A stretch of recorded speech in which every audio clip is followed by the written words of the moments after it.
Ano po masasabi niyo sa sitwasyon ngayon sa West Philippine Sea? Sa ngayon, ang nangyayari sa ating sa West Philippine Sea, hindi dapat natin ano yun, wag natin pabayaan ang ating mga nanasasakop sa bansa, lalo na tinuturo natin tayong Pilipino, pinanganak dito, lumaki tayo rito, mahalin natin ang ating bansang Pilipinas. Tayong magpasiguro api-apihan gano'n na lang dahil tayo ay may sarili pinaglalaban na bayan. Kung tayo kakayanin ng ibang bansa, huwag tayo papayag. Dumipesa lang tayo. Maganda na lang tayo kung anong mangyayari sa atin sa susunod. Pero ang masasabi ko, dahil dumipensa lang tayo, dahil alam nila tayong maliit na bansa, wala tayong kakayahan sa militar, kailangan talaga, ang unang gawin nila ng ating bansa, mag-isip na sila kung anong dapat nilang gawin dun sa nangyayari na yun. Hindi tayo papayag na ganun-ganun na lang ang ginagawa sa ating mga Philippine Navy, Coast Guard, at mga mangingisda. Kawawa naman sila. Maliit tayong bansa, maliit na nga, pero dapat hindi tayo magpaapi. Kaya man natin ang gawa na ng paraan yan. Kung sa pamamagitan ng diplomasya o kaya sa ating mga namumuno, gumawa kayo ng isang hakbang kung pang-ari, pilitin natin magbukas ulit tayo ng international na ipagpilitan natin na yung ginagawa nila hindi tama. Hindi tayo pwedeng basta paano na lang bigla-bigla dahil alam natin wala tayong laban. Sila yung malaking bansa at makakarami silang tao sa militar at sa gamit.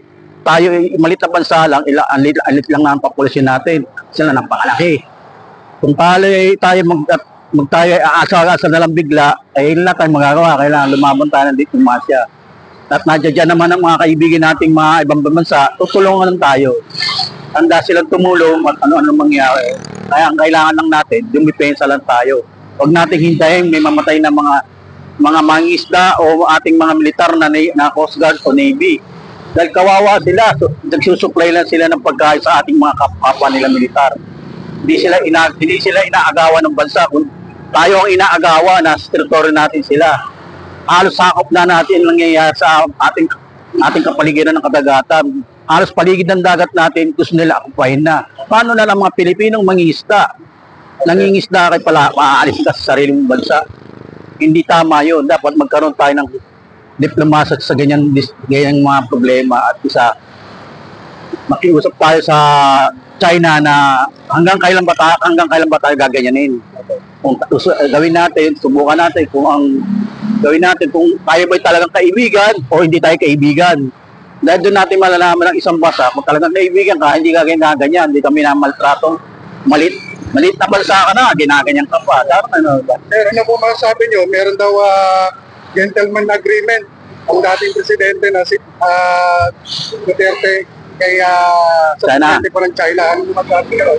Parang meron po silang kasunduan. Ano pong masasabi nyo? Sa akin, yung ginawa ni dating Presidente Duterte na kasunduan, dapat i-replay uli kung talagang malaman natin kung anong laman ng sinabi niya sa China. Kung ano bang agreement na ginawa niya, baka mamaya ang nasabi niya ron at napakasunduan nila na meron sila pakialam sa bayan natin, ay wala tayong magagawa. Tapos na yung term ni dating Presidente Duterte. Wala namang problema yun. Basta yung nakaupong presidente ngayon, siya ang dapat na wala yun. Dahil ang ating bansa ito, hindi wala silang pakialam eh. Pero kung masabi nyo ron, maximum tolerance na po yung binibigay nating Philippine Coast Guard, no? Tuwing magsusupply sila ng doon po sa BRP Sierra Madre, ay hinahadlangan po sila. Ano po masasabi nyo ron, sir? Sa akin, nangyayari sa ating paligid ng bansa, lalo't mga militar natin, kawawa na, hindi na tayo dapat pumayag ng ganun-ganun lang. Kaya lang, sa sobrang nating liit na bansa, kaya tayo nagmamababa na, kahit na tayo, wag lang tayo patayin. Merong sabi ng mga once na may namatay sa Pilipinas, Pilipinong military na ginawa, talagang mag-uumpag ang pumurubok na gera na yan. Hindi na tama yung ginagawa nila, wala man tayong panggerang barko na inaharap sa kalako, di bangkong kahoy lang. Sir, ano po masabi niyo ron? Meron silang ipinasok na sa Philippine Coast Guard na 36 na Chinese soldier auxiliary sa ating Philippine Coast Guard. Ano po masasabi niyo? Nakapasok po sila sa Philippine Coast Guard. Walang kaso yun, basta yung mga pinasok nilang mga Navy, ano yun, Chinese, basta susunod nila sa patakaran ng government Philippines. Kasi mamaya yung pumasok ngayon, di ba kayong pa magpapasama sa ating militar. Oo, kasi China, talagang gusto na nila mag-umpisa ang gera yan. Nakaananda na sila eh.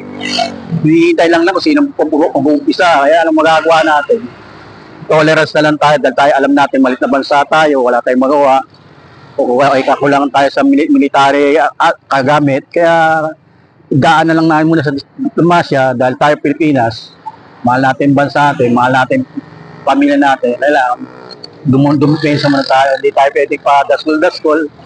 Saka mamaya, pumutok ang gera. Yung nangyayari sa Ukraine at saka Russia, hindi hanggang ngayon, hindi pa tapos. Kung talagang gagamitan ng mga nuclear, matagalan tapos. Baka ganun mangyari sa atin, kawawa naman tayo. Sana naman, wag sana mangyari. Mapunta roon, maging magkaisa tayong mga bansa, dahil tayo para naman tayong tao. Iba lang lingwahe natin. Kaya yung pananaw ng Pangulo nila kung ano ang dapat tanungin. Kung sincere sila sa Pilipinas, dapat turing tayong kaibigan. Hindi ganong ginagawa tayong parang So inaapi-api na tayo, sir. Sa ganun na nga, kaya lang, inaabuso tayo dahil sa namumuno yun, kung wala namang order, di naman tayo gaganunin, di ba? Naglalayag naman yung barko nila sa tabing ng China na tabing bansa natin, pwede naman sila magpawid-tawid sa Pilipinas eh.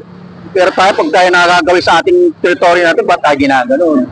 Pero ano po masasabi nyo sa ginagawang pilit pa rin pinaninindigan ng ating Pangulong Bongbong Marcos ang West Philippine Sea? Ano po masasabi nyo ron? Tama lang yung sinasabi ng ating Pangulo na ipaglaban natin ang ating bansa dahil atin yan eh. Tayo Pilipino, hindi tayo pwedeng magpabas-bastang na sakupin na lang tayo ng ibang lahi. Eh dito nga lang sa atin, nagkakagulo nga tayo eh. Dahil sa demokrasya eh. Lalo pa ibang bansa, hindi tayo papayag. Dahil ating bansa yan, ating tinuturo yan. Di paano yung mga kapabayan natin Pilipino? Oh, Sir, mensahe na lang po para sa ating Pangulong Bongbong Marcos. Sana po, good morning po sa ating Pangulong BBM. Masabi ko lang po sa ating problema sa ating Philippine Sea, sana maging sincere kayo sa ating diplomasya. Kawawa naman po ang ating mga militar at mga mangingisda.